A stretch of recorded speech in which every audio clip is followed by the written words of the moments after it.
La bibliothèque, c'est un outil de vulgarisation de culture scientifique et de sensibilisation à des thématiques qui nous sont chères.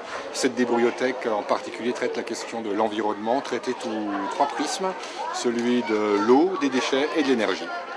Ce mot de débrouillardise a tout son sens parce qu'il positionne à travers ce titre d'exposition l'enfant en tant qu'acteur.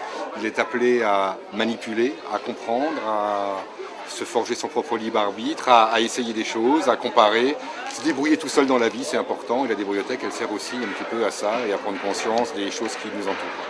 Les partenariats sont multiples, on va dire qu'ils sont de deux ordres. Il y a les partenaires pédagogiques, que sont les petits débrouillards d'Alsace, l'ARIENA, Alsace Alter Énergie, l'Éducation nationale, qui nous auront aidés complètement à concevoir ce projet et à le mettre sur les rails, sur des contenus scientifiques et pédagogiques qui soient validés. Et puis après, il y a un partenariat financier, Conseil général, les collectivités, Fondation Nicolas Hulot, Jeunesse et Sport, Mutualité sociale agricole, et j'en oublie certainement là dans mon propos. La place de la Fédé, c'est qu'on est complètement coordinateur et porteur de ce projet, et c'est nous qui l'avons, celui-là comme les autres, impulsé et porté sur les fonds baptismaux, mais grâce à ces partenaires qui y croient à nos côtés. Le projet éducatif de la Fédé, c'est contribuer à la formation de citoyens actifs d'une communauté vivante, c'est-à-dire rendre les publics avec lesquels nous travaillons, qu'ils soient enfants, jeunes ou moins jeunes, acteurs de leur devenir et responsables des choix qu'ils font.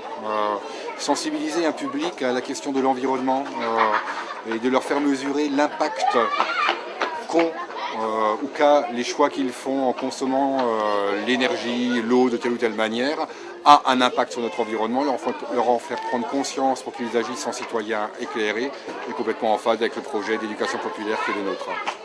Les ateliers sont multiples, alors sur les trois prismes, pour n'en citer que quelques-uns, autour de l'énergie, par exemple, quelles sont les ampoules qui consomment le moins dans une maison? Quel choix? Pourquoi installer telle ampoule plutôt qu'une autre? Et quel impact sur ma consommation?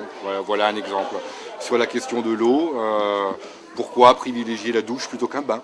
Voilà, et des exemples comme ça, il y en a une vingtaine à travers des expériences qui sont décrites, et qui sont en plus illustrées à travers trois frises du temps, qui permettent de faire prendre conscience aux enfants d'évolution, de la manière dont sont utilisées l'énergie au fil du temps. La bibliothèque a démarré son itinérance au mois de novembre dans le département du Bas-Rhin. Elle est aujourd'hui à Celles, soit la semaine prochaine à Beinheim, et elle va sillonner les routes du département jusqu'au printemps 2010. Dans une quarantaine de semaines d'animation, elle devrait pouvoir toucher un large public d'environ 25 000 personnes.